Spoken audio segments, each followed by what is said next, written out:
Hello guys, welcome to my YouTube channel sky learning hub. आज की इस video में हम delegation of financial power rules 2024 को पढ़ने वाले हैं। तो इसके लिए हमने एक सीरीज़ लॉन्च की है, special intensive revision series.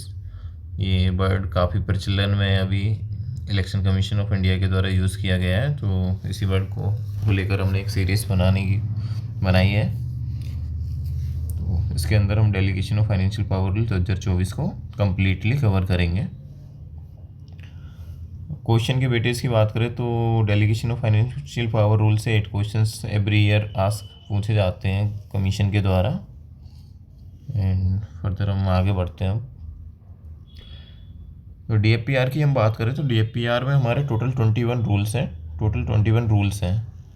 And इसके साथ में कुछ अनेक्जर्स हैं, जैसे कि अनेक्जर 1 एंड 2 इसका लिस्ट ऑफ ऑब्जेक्ट हेड्स दिया हुआ है उसमें। एंड अनेक्जर 2 की बात करें तो जिसमें general conditions for incurring expenditures दिया हुआ है। एंड हम कुछ रूल्स की बात करें तो जैसे कमीशन में क्वेश्चंस रूल से पूछा जाता है कि कौन सा रूल किस मैटर से डील करता है। तो हम इम्पोर्टेंट है तो उसको याद रखना, कुछ याद करने की कोशिश करना कि प्राइमरी यूनिट ऑफ एप्रोप्रिएशन से हमारा रूल 8 डील करता है, एप्रोप्रिएशन रीएप्रोप्रिएशन से रूल 10 डील करता है। एंड रूल 11 में हमारा indent contract and purchases, rule 13 के अंदर दिया हुआ power of subordinate authorities to write off losses. And rule 12 में दिया हुआ है power of subordinate authorities. And 14 की बात करें तो insurance of government properties, rule 15 में दिया हुआ है waiver of recovery of over payment made to government servants. 16 की बात करें तो expenditure on schemes of project या appraisal of schemes of project. Rule 18 की बात करें ट्रेडिंग ऑपरेशंस। रूल 19 है अपना dismantlement of public buildings. And rule 21 है अपना रिफिल एंड सेविंग्स। ओके, अब हम आगे बढ़ते हैं। तो शॉर्ट टाइटल की बात करें तो इसका है हमारा रूल 1 है short title and commitment. Short title में है इसका delegation of financial power rules 2024। And effective की बात करें तो ये 1 अप्रैल 2024 से इफेक्टिव है रूल। एंड रूल 2 अपना डील करता है पावर टू रिलैक्स। जैसे यदि इस रूल्स के किसी भी प्रोविजंस में लेकर कोई भी रिलैक्सेशन देना है, यदि कोई भी रिलैक्सेशंस देना है या फर्दर किसी को डेलीगेट करना है पावर को, या किसी को जो डेलीगेटेड पावर है इस रूल के अंडर उसको रिड्यूस करना है, या फिर कोई भी कंडीशंस उस पर इम्पोज करना है या विड्रॉ करना है किसी अथॉरिटी से फाइनेंशियल पावर्स को, तो ये इसके लिए कॉम्पिटेंट अथॉरिटी हमारा प्रेसिडेंट ऑफ इंडिया है। तो पावर टू रिलैक्स कौन कॉम्पिटेंट है उसके लिए हमारा प्रेसिडेंट। ओके, एंड रूल 3 की बात करें इसमें कुछ डेफिनेशंस दी हुई हैं। तो डेफिनेशंस को हम कुछ समझ लेते हैं। जैसे एडमिनिस्ट्रेटर्स हैं तो एडमिनिस्ट्रेटर्स हमारा article 239 of the constitution of India deal करता है यूनियन टेरिटरी से। तो उसके अंदर एडमिनिस्ट्रेटर्स अपॉइंटमेंट होता है, तो वही सेम मीनिंग है। एप्रोप्रिएशन, ये एग्जाम में सेम पूछा जाता है, इसी तरीके से इसकी डेफिनेशन दी जाती है, तो इसको याद कर लेना। Appropriation means the assignment of funds to different charges in respect of services indicated voted और 4 सेक्शंस। तो इसको समझने के लिए हम कुछ बात करते हैं। जैसे हमारा बजट एस्टीमेट्स होता है, तो हमारे बजट को लेकर हम कुछ बात करते हैं। जैसे हमारा article 112 of the constitution of India deal करता है बजट को लेकर, जिसमें फाइनेंस मिनिस्टर हमारा लेट डाउन करेगा पार्लियामेंट के before annual financial statement. And 113 के अंदर हमारा बजट एस्टीमेट्स पार्लियामेंट के सामने प्रोड्यूस किया जाता है, जिसमें जो कि हमारा मेन डिमांड फॉर ग्रांट्स के रूप में होता है, main demand for grants DG के रूप में होता है। उसके बाद हमारा आर्टिकल 114 आता है, जिसमें हम अप्रोप्रिएशन बिल लाते हैं। अप्रोप्रिएशन बिल अप्रूव हो जाने के बाद में हमारे पास में जो अमाउंट पार्लियामेंट के द्वारा अप्रूव किया जाता है तो वो हमारा ऑथराइज हो जाते हैं हम उसको एक्सपेंडिचर करने के लिए। ओके, एंड बात करें तो एक हमारा बजट में एक वोटेड सेक्शंस होता है, एक होता है हमारा 4 सेक्शंस वोटेड, एंड एक होता है हमारा 4 सेक्शंस। 4 सेक्शंस मीन जिस पे पार्लियामेंट में डिलीवरेशंस होता है, जैसे हमारी सैलरीज होती हैं जो प्रेसिडेंट की और उनकी, तो वो 4 सेक्शन से आती हैं। कंसोलिडेटेड फंड ऑफ इंडिया के 4 सेक्शन से आती हैं। तो उसमें पार्लियामेंट में डिलीवरेशंस होता है बट वोटिंग नहीं होती है। और जो हमारा बजट होता है, जो मेन डिमांड फॉर ग्रांट्स होता है, जो डीजी होता है, तो इस पर हमारी पार्लियामेंट में वोटिंग भी होती है और डिलीवरेशंस भी होते हैं। इसको रिड्यूस भी किया जा सकता है, कम भी किया जा सकता है और इंक्रीज़ भी किया जा सकता है। And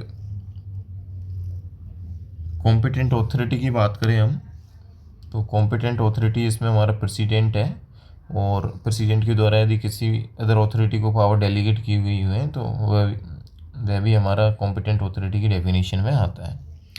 department of government of India की बात करें तो जो डिपार्टमेंट हमारे फर्स्ट शेड्यूल है allocation of business rule AOB का, हमारा जो फर्स्ट शेड्यूल है उसमें जितने सारे डिपार्टमेंट हैं तो वो सारे डिपार्टमेंट की कैटेगरी में आते हैं। एंड एक वाइस प्रेसिडेंट सेक्रेटरीट भी हमारा डिपार्टमेंट की कैटेगरी में आता है। तो हम आगे बात करते हैं फाइनेंस मिनिस्ट्री। एक होता है हमारा फाइनेंस मिनिस्ट्री और एक है हमारा मिनिस्ट्री ऑफ फाइनेंस। तो जहाँ रूल में फाइनेंस मिनिस्ट्री लिखा आएगा उसको हम इंटरप्रेट करेंगे कि डिपार्टमेंट ऑफ एक्सपेंडिचर्स की बात कर रहे हैं, और मिनिस्ट्री ऑफ फाइनेंस जहाँ आएगा तो उससे हम इंटरप्रेट करेंगे कि एक कंसर्न डिपार्टमेंट की बात कर रहे हैं। उसमें हमारा डिपार्टमेंट ऑफ एक्सपेंडिचर्स भी हो सकता है कंसर्न डिपार्टमेंट, या डिपार्टमेंट ऑफ इकोनॉमिक अफेयर्स भी हो सकता है। ओके, हम HOD की बात करें। HOD एक DS लेवल का ऑफिसर होता है, DS और इक्विवेलेंट होता है, और इसके ये हमारा फाइनेंशियल डेलीगेटेड जो पावर्स फाइनेंशियल है उनको एक्सरसाइज करने के लिए अपॉइंट किया जाता है। एंड हेड ऑफ ऑफिस की बात करें, गैजेटेड ऑफिसर्स होता है। ऑप्शंस में काफ़ी बार नॉन गैजेटेड ऑफिसर्स दे देता है या गवर्नमेंट सर्वेंट दे देता है, तो इस चीज़ को याद रखना है। गैजेटेड ऑफिसर होता है जो कि सबऑर्डिनेट होता है हेड मिनिस्टर और HOD के। जनरली हम हेड ऑफ ऑफिस की बात करें तो ये हमारा एक अंडर सेक्रेटरी लेवल ऑफिसर होता है, और ये एडमिन का जो अंडर US होते हैं तो उन्हीं को बनाया जाता है। रीअप्रोप्रिएशन की बात करें तो जैसे हमने क्या है, अलग अलग हेड बने हुए हैं। हमारा जो एक्सपेंडिचर होता है उसको सेंक्शन करने के लिए हमने अलग अलग हेड बनाए हुए हैं। जैसे हमारी सैलरी है, सभी से जब हम बजट के लिए बजट एस्टीमेट्स बनाते हैं तो हम हेड्स के अकॉर्डिंग बनाते हैं।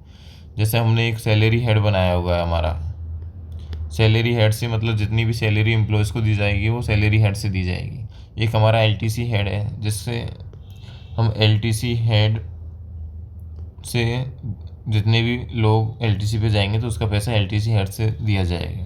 तो इसी तरीके से कंट्रोलर जनरल ऑफ अकाउंट के द्वारा हेड बनाए हुए हैं,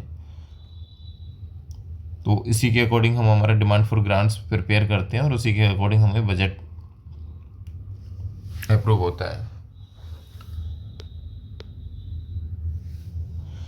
तो रीअप्रोप्रिएशन मीन होता है कि हम यदि एक हेड से यदि दूसरे हेड में यदि हम पैसे का ट्रांसफ़र कर रहे हैं, one primary unit of appropriation to another primary unit of appropriation में यदि हम ट्रांसफ़र कर रहे हैं तो उसी को हम with in the same section, तो उसी को हम रीअप्रोप्रिएशन बोलते हैं। ओके, या तो जैसे रेवेन्यू एंड कैपिटल सेक्शंस होते हैं हमारे, तो रेवेन्यू सेक्शन से रेवेन्यू सेक्शंस में होगा और कैपिटल सेक्शन से कैपिटल सेक्शन में होगा। अब हम प्रोजेक्ट्स की बात करें, प्रोजेक्ट एंड स्कीम्स। तो प्रोजेक्ट हमारा एक वन टाइम एक्सपेंडिचर्स होता है जो कि हमें financial and economic results provide करेगा, रिटर्न्स देगा। और ये हमारे एक सेपरेट भी हो सकता है, इधर इट मे बी सेपरेट और पार्ट ऑफ स्कीम्स भी हो सकता है। जबकि हम स्कीम्स की बात करें तो स्कीम्स प्रोग्राम्स होते हैं जिसके थ्रू एक डिपार्टमेंट होता है, ये अपने रिसोर्सेज हैं उसको स्पेंड करता है गुड्स और सर्विसेज को पब्लिक को प्रोवाइड करने के लिए। एंड रिकरिंग एक्सपेंडिचर्स की बात करें तो वह एक्सपेंडिचर जो पीरियडिकल इंटरवल्स पे किया जाता है और सेम पर्पज़ के लिए किया जाता है उसको हम रिकरिंग एक्सपेंडिचर्स बोलते हैं, और जो other than recurring is non recurring expenditures. और ये काफ़ी सारी डेफिनेशंस इसमें मेंशंस हैं। यदि कोई भी डेफिनेशंस इसमें मेंशन नहीं है और वो यदि GFR जनरल फाइनेंशियल रूल 2017 में मेंशन है तो उसको इंटरप्रेट किया जाएगा रूल के अंदर। ओके, चलो अब आगे बढ़ते हैं। Provision of funds of parliament, rule 4 हमारा डील करता है provision of funds of parliament. तो वही है कि जिस तरीके से हम appropriation bill article 114 of the constitution of India में अप्रोप्रिएशन बिल लाया जाता है, ये पार्लियामेंट से अप्रूव होगा, उसके बाद में असेंट बाई प्रेसिडेंट किया जाएगा, और उसके बाद में जो बजट है हमारा अप्रूव हो जाता है, ये मिनिस्ट्री ऑफ फाइनेंस के पास आता है, मिनिस्ट्री ऑफ फाइनेंस उसको हमें कम्युनिकेट कर देता है डिपार्टमेंट को।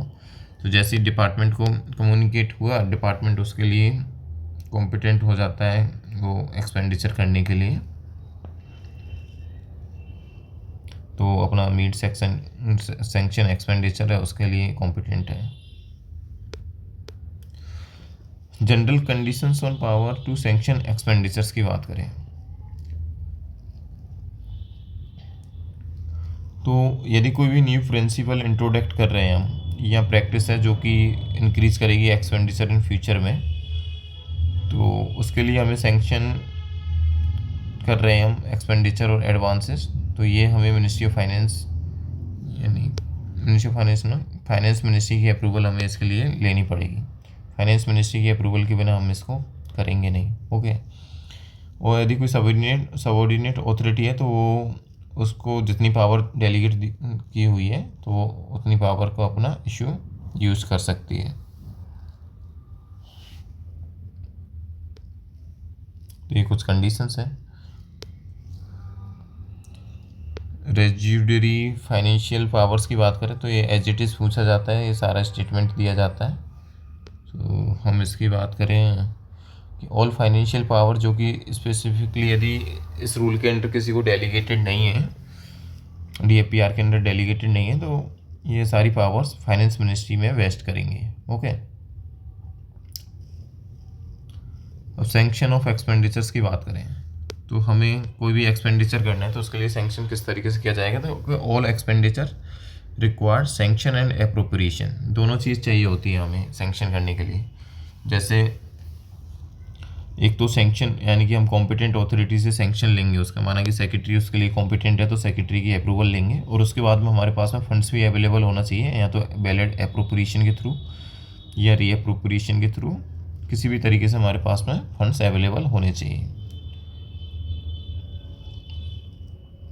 तो इसलिए एक्सपेंडिचर तभी किया जाएगा जब हमारे पास में फंड्स अवेलेबल हैं बैलेट अप्रोप्रिएशन रीअप्रोप्रिएशन से, और उसके लिए हमने कॉम्पिटेंट अथॉरिटी से सैंक्शन ले लिया है।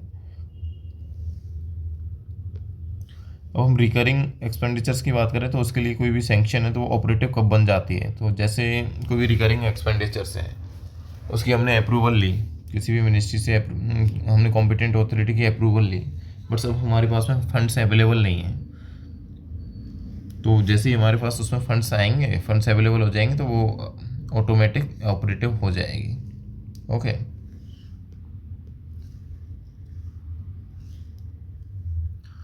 प्राइमरी यूनिट ऑफ अप्रोप्रिएशन, इसको हम ये लोएस्ट यूनिट ऑफ अकाउंटिंग होती है, इसको हम ऑब्जेक्ट हेड भी बोलते हैं। तो ये true nature of the expenditure बताती है कि हम किस हेड मतलब किस चीज़ पे पैसा खर्च कर रहे हैं, तो ये सारी चीज़ें प्राइमरी यूनिट ऑफ अप्रोप्रिएशन ही बताती हैं। तो ये हमारा बोटेड एक्सपेंडिचर और चार्ज एक्सपेंडिचर्स के लिए सेपरेट होता है। प्राइमरी यूनिट में अपना बोटेड एक्सपेंडिचर्स के लिए अलग से होता है पैसा, और चार्ज एक्सपेंडिचर्स में अलग से होता है। एंड इसकी बात करें तो स्टैंडर्ड ऑब्जेक्ट हेड्स हमारे किस में दिए हुए हैं, अनेक्जर 1 में दिए हुए हैं, जो कि किसके द्वारा प्रिपेयर किए जाते हैं, कंट्रोलर जनरल ऑफ अकाउंट के द्वारा किए गए हैं, डिपार्टमेंट ऑफ एक्सपेंडिचर्स के अंदर आता है। और है डिपार्टमेंट फाइनेंस मिनिस्ट्री है, ऐड भी कर सकती है, डिलीट भी कर सकती है और अमेंड भी कर सकती है प्राइमरी यूनिट ऑफ अप्रोप्रिएशंस को। तो इनका मेन यूज़ कब होता है कि इसका use detail demand for grants है तो उसमें बनाने के लिए यूज़ होता है। तो इसकी हम बात करें स्टैंडर्ड 60 ईयर्स है इसके अंदर। जैसे एक न्यूमरिक कोड होता है, जब भी हम फाइनेंशियल कोई ट्रांजेक्शन्स करते हैं तो इसमें एक 14 डिजिट्स का एक न्यूमरिक कोड होता है। तो इसकी बात करें तो इसको हम याद करेंगे 423222। ओके, तो इस तरीके से एक न्यूमरिक कोड होता है। ये होता है हमारा एक मेजर हेड कोड शो करेगा, ये होगा सब मेजर हेड, माइनर हेड, सब हेड, उसके बाद में detail head and object head. Okay, तो ये सारे हमारे 60 ईयर के एक हेड हो गए, उस तरीके से शो करते हैं। 4 डिजिट, 2 डिजिट, 3 डिजिट, 3 2 2 2 इस तरीके से होता है। इन फर्दर हम बात करें तो हमारा मेजर हेड है तो ये हमारा फंक्शन को शो करता है, सब मेजर हेड सब फंक्शन को शो करता है, माइनर हेड प्रोग्राम को शो करता है, सब हेड स्कीम को शो करता है, डिटेल हेड सब स्कीम्स को शो करता है, ऑब्जेक्ट हेड होता है हमारा प्राइमरी यूनिट ऑफ एप्रोप्रिएशन या ट्रू नेचर ऑफ एक्सपेंडिचर्स को शो करता है। तो ये प्रिपेयर किसके लिए किसके द्वारा असाइन किसके द्वारा किए जाते हैं, कंट्रोलर जनरल ऑफ अकाउंट्स के द्वारा किए जाते हैं। वो यूनियन एंड स्टेट्स के लिए, बोथ दोनों के लिए किए जाते हैं, ऐसा नहीं है कि स्टेट के लिए यूनियन ओनली यूनियन के लिए किए जाते हैं। बट हम बात करेंगे GFPR के अंदर जैसे बात करेंगे तो उसमें आप पढ़ोगे तो हमारा अकाउंट्स है, जो अकाउंट्स मेंटेन करने का काम है, तो controller general of account only union के अकाउंट्स को मेंटेन करता है।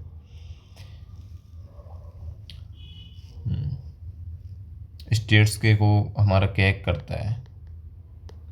तो ये हम GFR के अंदर पढ़ेंगे। ओके, अब अलॉटमेंट ऑफ फंड्स की बात करें तो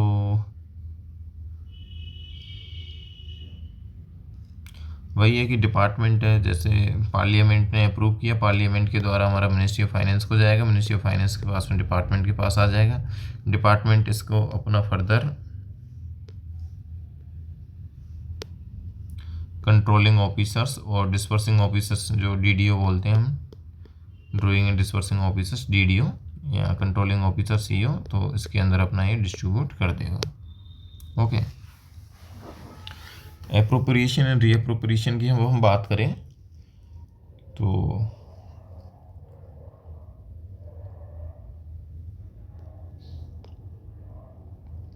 उसकी हमारी कुछ जनरल कंडीशंस हैं, हाँ से क्वेश्चन पूछा जाता है।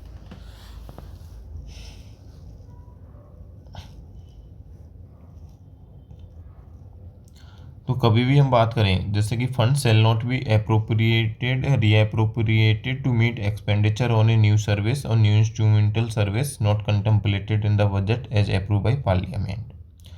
तो जब भी हम अप्रोप्रिएशन रीअप्रोप्रिएशन करेंगे तो यदि पार्लियामेंट के द्वारा बजट में कोई भी न्यू सर्विस या न्यू इंस्ट्रूमेंटल सर्विस अप्रूव नहीं की गई है तो हम उसका अप्रोप्रिएशन रीअप्रोप्रिएशन नहीं कर सकते उस केस में। अब डिसाइड करने के लिए कि न्यू सर्विस है या न्यू इंस्ट्रूमेंटल ऑफ सर्विस है, तो इसके लिए हमारा मैटर है वो पार्लियामेंट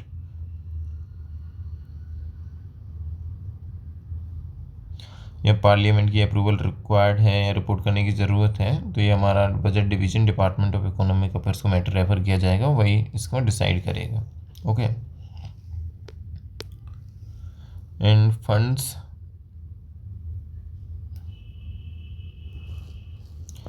अब हम अप्रोप्रिएशन रीअप्रोप्रिएशन की बात करें, जैसे सैंक्शन, अब हमने बोला था कि पहले सैंक्शन कॉम्पिटेंट अथॉरिटी के द्वारा सैंक्शन किया जाएगा, उसके बाद में हमारे फंड्स अप्रोप्रिएशन या रीअप्रोप्रिएशन से अवेलेबल किए जाएंगे। तो ये है ही बोलते हैं कि यदि कॉम्पिटेंट अथॉरिटी के द्वारा सैंक्शन नहीं किया गया है तो उस केस में हम अप्रोप्रिएशन रीअप्रोप्रिएशन नहीं करेंगे। वर्क की बात करें तो वर्क के केस में एक हमारा होता है कि हमें एक एडमिनिस्ट्रेटिव अप्रूवल लेनी पड़ेगी सैंक्शन के लिए एंड एक टेक्निकल सैंक्शन की भी अप्रूवल लेनी पड़ेगी। तो यदि हमारी दोनों चीज़ें की अप्रूवल आ गई है तो तभी हम आगे उसको फंड्स को अप्रोप्रिएट रीअप्रोप्रिएट करेंगे, नहीं अदरवाइज अदर केस में नहीं करेंगे।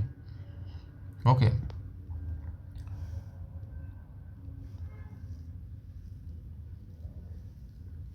अब आगे ये कंडीशंस है कि एक चार्ज एक्सपेंडिचर्स है हमारा, तो उससे अप्रोप्रिएशन करके आप वोटेड एक्सपेंडिचर में नहीं करोगे। वो 22 वर्ष है कि आप वोटेड एक्सपेंडिचर से चार्ज एक्सपेंडिचर में भी अप्रोप्रिएशन नहीं कर सकते।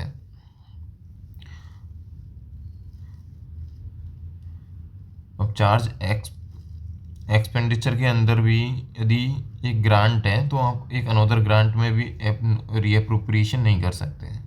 चार्ज एक्सपेंडिचर्स की बात अभी हमने पढ़ा, ऊपर वाले में पढ़ा कि आप एक चार्ज एक्सपेंडिचर से वोटेड एक्सपेंडिचर में नहीं जा सकते, वोटेड एक्सपेंडिचर से चार्ज एक्सपेंडिचर्स में अप्रोप्रिएशन रीअप्रोप्रिएशन नहीं कर सकते।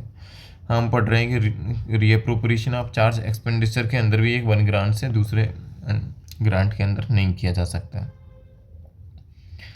और रीअप्रोप्रिएशन है तो हम कैपिटल अकाउंट से रेवेन्यू सेक्शन से कैपिटल सेक्शन वाइस वर्सा में भी नहीं किया जा सकता।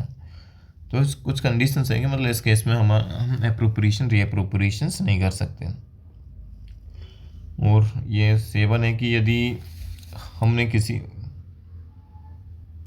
माना कि हमारे पास में एक ग्रांट, एक हेड में पैसा कम हो गया था, उसको हमने इंक्रीज ऑगमेंट किया है सप्लीमेंट्री डिमांड फॉर ग्रांट्स के थ्रू, तो हम इस हेड से भी रीअप्रोप्रिएशन नहीं कर सकते कि हम इस हेड से किसी दूसरे हेड में पैसा ट्रांसफ़र कर दें, तो that is also not possible.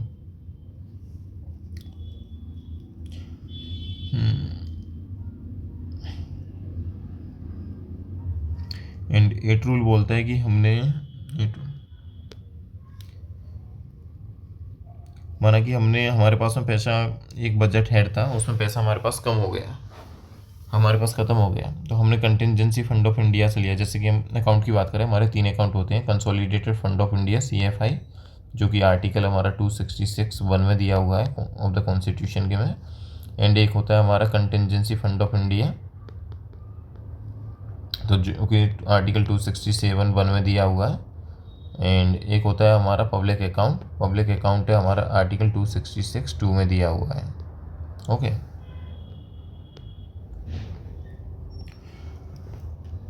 तो हमने किसी भी एक्टिविटी के लिए माना कि हमारे किसी कोई भी हेड था जिसमें पैसा नहीं था हमारे पास, हमने कंटिजेंसी फंड ऑफ इंडिया से हमने पैसा लिया, तो उसमें अब हमारी सेविंग्स हो गई है, कुछ पैसा बचा हुआ है, तो हम उससे भी रीअप्रोप्रिएशन नहीं कर सकते। ओके। तो ये कुछ कंडीशंस हैं, तो कुछ हमें ये पता होना चाहिए क्योंकि यहाँ से क्वेश्चंस पूछा जाता है।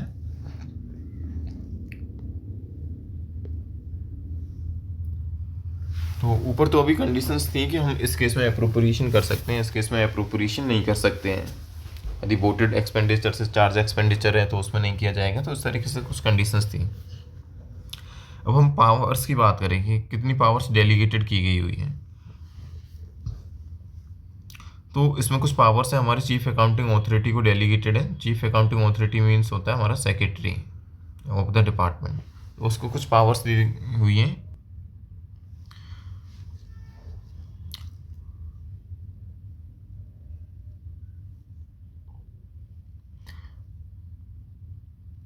तो हमारा सेक्रेटरी है चीफ अकाउंटिंग ऑथोरिटी, वो यदि कुछ हेड्स हैं जैसे सैलरी हेड हुआ, अलाउंसेस हुआ, वेजेस हेड हुआ, पेंशनरी चार्जेस हेड हुआ, मेडिकल एक्सपेंसेस हुआ, रेंट एंड रेट टैक्सेस हुआ फॉर लैंड एंड बिल्डिंग्स, तो इसमें रीअप्रोप्रिएशन के थ्रू ऑगमेंट कर सकते हैं। Okay. And object head salary से, ऑब्जेक्ट हेड सैलरी से माना कि एक से ज़्यादा 2 स्कीम्स हैं, एक सैलरी हेड, एक स्कीम्स के सैलरी हेड में कुछ पैसा है और अदर स्कीम्स के सैलरी हेड में पैसा नहीं है, तो वो रीअप्रोप्रिएशन के थ्रू फंड्स अवेलेबल कर सकते हैं अक्रॉस द स्कीम्स। ये सेक्रेटरी के पास में पावर है। तो माना कि हमारे पास किसी सैलरी हेड में, माना कि किसी हेड में पैसा कम है, तो उस पैसे के लिए हमने एक supplementary demand for grants approve कराया है पार्लियामेंट से, SDG, तो उसके थ्रू माना कि वो अप्रूव हो गया पार्लियामेंट से, तो उसको उस हेड में ऑगमेंट करने की की जो पावर है वो सेक्रेटरी हमारे चीफ अकाउंटिंग ऑथोरिटी के पास है।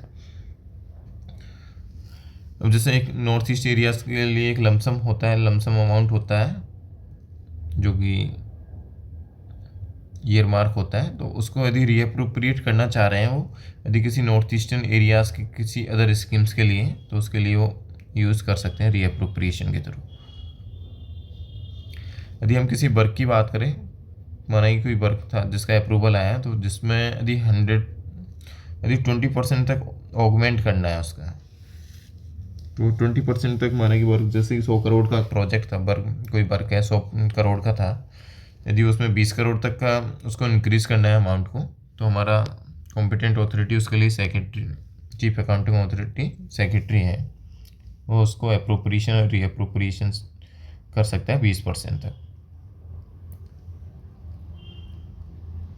और जब भी हमारा ये मिनिस्ट्री डिपार्टमेंट है एक्सरसाइज द पावर्स इस रीअप्रोप्रिएशन की यूज़ करेगा, तो ये इंटीग्रेटेड फाइनेंशियल एडवाइज़र की कंकरेंस के साथ में करेगा। ओके। तो ये कुछ कंडीशंस थी, ये थोड़ा डिफ़िकल्ट लग सकता है आपको, बट ये कंडीशंस आपको पता होना चाहिए। तो ये कुछ नॉर्मल जनरल कंडीशंस थी। इसमें दिया हुआ है कि रीअप्रोप्रिएशन हम कब कर सकते हैं, कब नहीं कर सकते। एंड ये नीचे पावर ऑफ एडमिनिस्ट्रेटिव मिनिस्ट्रीज या चीफ अकाउंटिंग अथॉरिटी की पावर दी हुई है, यानी कि सेक्रेटरी हमारा किस केस में कर सकता है। एंड नीचे हमारा अब दिया हुआ है कि कौन सा मैटर हमें prior approval ministry of finance की रिक्वायर्ड है। तो प्रायर अप्रूवल जैसे कि बजट डिवीजन, कंकरेंस और सेक्रेटरी एक्सपेंडिचर्स के साथ में हमें अप्रूवल की ज़रूरत है। तो किस केस में कर सकते हैं, यदि आप अप्रोप्रिएशन करना चाह रहे हैं फंड्स का,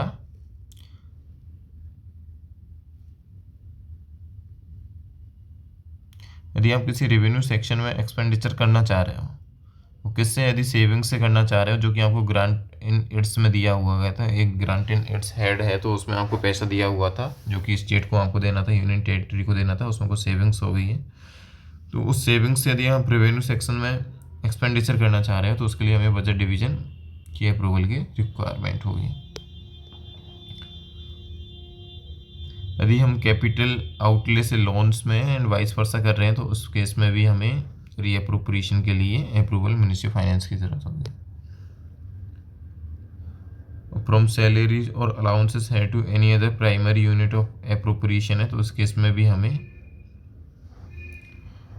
मिनिस्ट्री ऑफ फाइनेंस की अप्रूवल की ज़रूरत होगी। यदि आप एक्सटर्नली एडेड प्रोजेक्ट्स ईएपी से यदि नॉन एक्सटर्नली एडेड प्रोजेक्ट्स में रीअप्रोप्रिएशन कर रहे हैं, तो उस केस में भी मिनिस्ट्री ऑफ फाइनेंस की अप्रूवल की ज़रूरत होगी। एंड यदि आप सीक्रेट सर्विस पे करना चाह रहे हो, सीक्रेट सर्विस एक्सपेंडिचर्स करना चाह रहे हो, तो इससे रीअप्रोप्रिएशन करने की पावर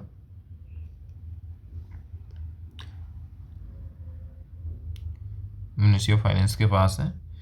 एंड यदि इसमें सीक्रेट सर्विस एक्सपेंडिचर में यदि 25% से ज़्यादा का हम करना चाह रहे हैं रीअप्रोप्रिएशन, तो उसके लिए हमें कैग की भी अप्रूवल की ज़रूरत होगी। ओके।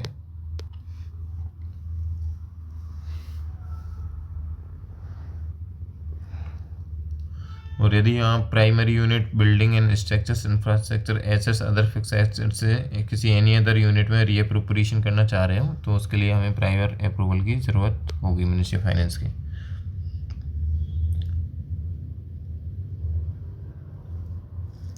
एंड आप किसी ऐसे हेड से करना चाह रहे हो, जैसे माना कि हमारे पास में सैलरी हेड में पैसा था, हमने उससे किसी अदर हेड में रीअप्रोप्रिएशन कर दिया। अब हमें सैलरी हेड में रिक्वायरमेंट है, तो यदि आप उस सैलरी हेड में अप्रोप्रिएशन करना चाह रहे हो, तो उसके लिए आपको मिनिस्ट्री ऑफ फाइनेंस की ज़रूरत, ये अप्रूवल की ज़रूरत होगी। ओके। तो ये कुछ कंडीशंस हैं, ये आपको पता होना चाहिए किस केस में हमें मिनिस्ट्री ऑफ फाइनेंस को भेजना है रीअप्रोप्रिएशन के लिए कॉम्पिटेंट अथॉरिटी, इन किस केस में हमारा चीफ अकाउंटिंग अथॉरिटी कॉम्पिटेंट है।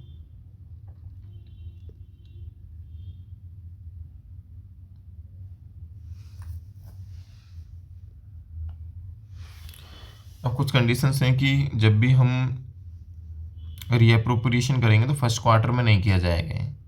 फाइनेंशियल ईयर का जो फर्स्ट क्वार्टर होगा उसके अंदर नहीं किया जाएगा। यदि आप उसमें करना चाह रहे हो, तो आपको मिनिस्ट्री ऑफ फाइनेंस में भेजना पड़ेगा कन्फ्रेंस के लिए। चाहे जो हमारा चीफ अकाउंटिंग अथॉरिटी को जो पावर है रीअप्रोप्रिएशन की अप्रोप्रिएशन की, तो उस केस में ये मैटर यदि फर्स्ट क्वार्टर में करना चाह रहे हैं तो मिनिस्ट्री ऑफ फाइनेंस को भेजा जाएगा।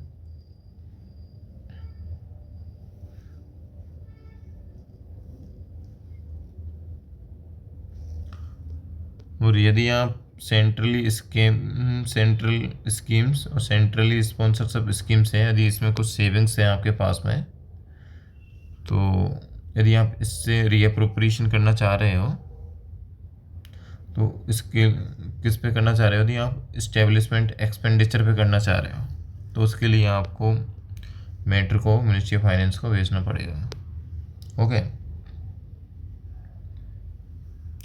नॉर्थ ईस्टर्न की बात करें तो उसके लिए 10% ईयर मार्क होता है मैंडेटरी। एंड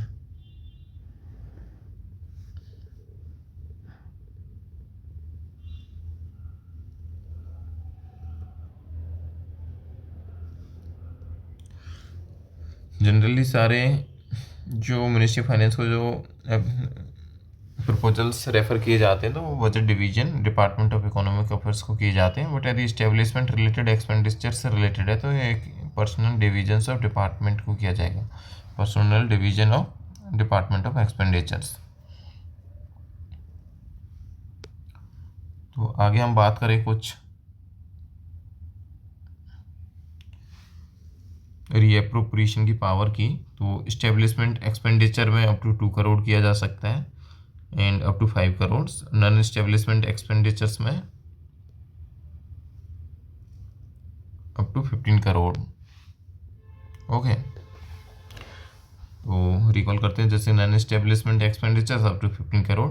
एस्टेब्लिशमेंट एक्सपेंडिचर्स तो ये 4 हेड हैं, जैसे office expenses, other revenue expenditures, domestic travel expenses, foreign travel expenses, इसमें 2 करोड़ तक कर सकते हैं नहीं, एंड अदर केसेस में अप टू 5 करोड़ कर सकते हैं। ये रीअप्रोप्रिएशंस की कुछ मॉनेटरी लिमिट्स हैं।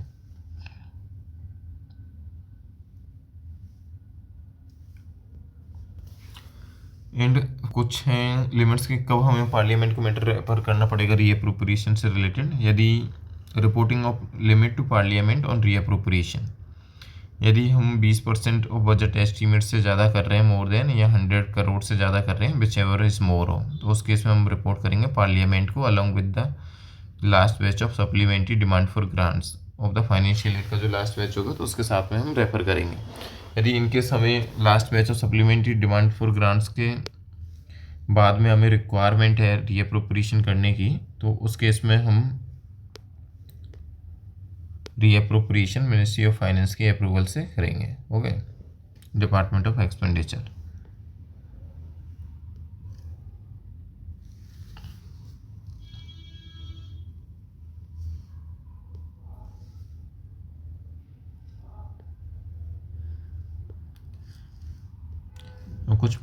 कुछ नॉर्थ ईस्टर्न से रिलेटेड कुछ हैं चीज़ें कि इसके नॉन फंक्शनल हेड होता है, मेजर हेड, जैसे 25-52, 45-52, 65-52। तो इससे जो रीअप्रोप्रिएट करते हैं वो फंक्शनल हेड में, तो इसके लिए कॉम्पिटेंट ऑथोरिटी है, अपना सेक्रेटरी को पावर दी हुई है, सेक्रेटरी कॉम्पिटेंट ऑथोरिटी है, secretary of the ministry. And ये अपना जनरली हमने अभी पढ़ा था कि फर्स्ट क्वार्टर में हम नहीं कर सकते थे, फर्स्ट क्वार्टर में करना है तो हमें मिनिस्ट्री ऑफ फाइनेंस को मैटर रेफर करना पड़ेगा, बट इस केस में डिपार्टमेंट सेक्रेटरी अपना फर्स्ट क्वार्टर में भी कर सकते हैं। और इसको हमने जैसे जनरल पढ़ा था कि रीअप्रोप्रिएशन की पावर को डेलीगेट नहीं किया जा सकता, बट इस केस में नॉर्थ ईस्टर्न वाले केस में जेएस लेवल के ऑफिसर तक इसको डेलीगेट किया जा सकता है। ओके, तो ये कुछ चीज़ें पता होना चाहिए, यहाँ से भी क्वेश्चंस बनता है।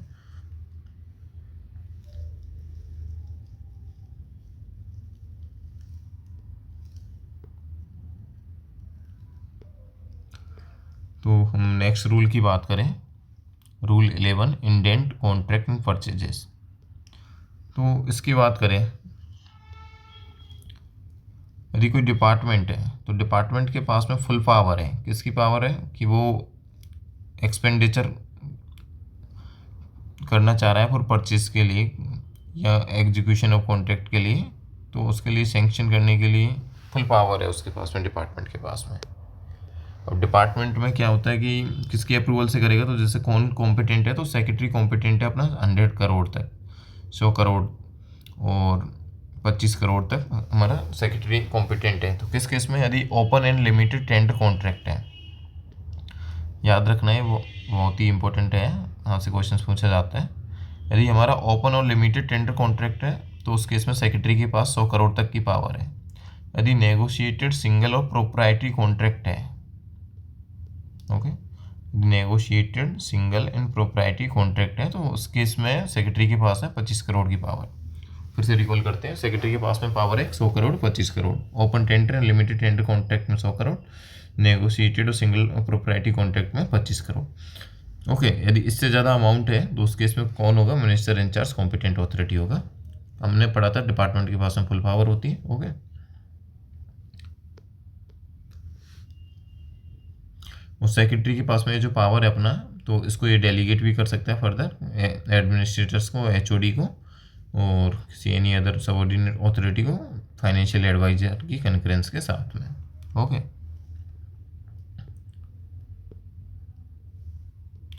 पावर ऑफ सबऑर्डिनेट अथॉरिटीज़ की बात करें तो हम डिपार्टमेंट की बात करें तो एक डिपार्टमेंट यदि इनकर करना चाह रहा है और रेवेन्यू और कैपिटल एक्सपेंडिचर करना चाह रहा है किसी चीज़ पे, तो उसके पास में फुल पावर है डिपार्टमेंट के पास में। और ये अपना डिपार्टमेंट इसको डेलीगेट भी कर सकता है फर्दर इंटीग्रेटेड फाइनेंशियल एडवाइज़र की अप्रूवल के साथ में। बट कुछ कंडीशंस हैं, जैसे कि 3 कंडीशंस, इसमें फर्दर डेलीगेशन नहीं किया जा सकता। यदि रीअप्रोप्रिएशन ऑफ फंड्स करना है तो रूल 10 के अंदर डेलीगेशन नहीं किया जा सकता। यदि रूल 15 के अंदर waiver of recovery of over payment made to government servant, इस केस में नहीं किया जा सकता। Appraisal and approval of schemes project, इस केस में भी जो पावर डेलीगेटेड है तो उसको आगे फर्दर डेलीगेट नहीं किया जा सकता। बट अभी हमने कुछ एक्सेप्शंस पढ़े थे, जैसे रूल 10 में रीअप्रोप्रिएशन ऑफ फंड्स में यदि नॉर्थ ईस्टर्न वाले केस में सेक्रेटरी उसको फर्दर जॉइंट सेक्रेटरी को डेलीगेट कर सकता है। ओके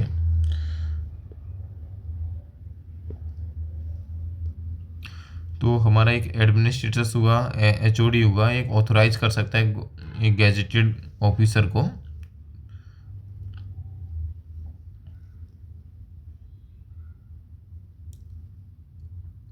यूज़ करने के लिए, जो फाइनेंशियल पावर्स हैं उनके पास में उसको यूज़ करने के लिए। बट जो गैजेटेड ऑफिसर्स हैं वो उसकी करेक्टनेस, रेगुलरिटी और प्रोप्राइटी के लिए रेस्पॉन्सिबल नहीं होगा, उसके लिए रेस्पॉन्सिबल एडमिनिस्ट्रेशन एचओडी होगा।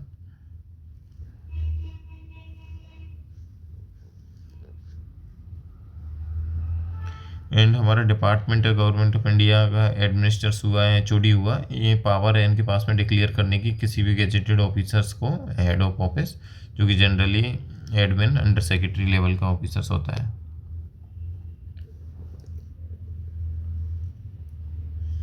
So, not more than one gazetted officer shall be declared head of office and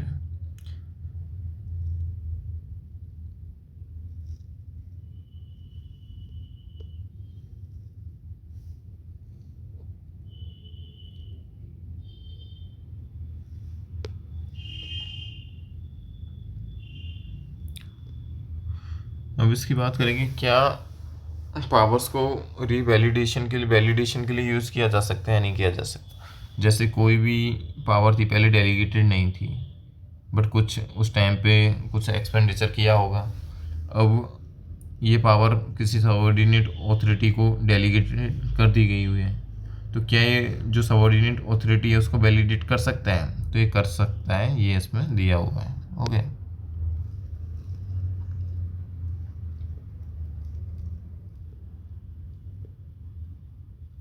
तो आज के लिए इतना काफ़ी है।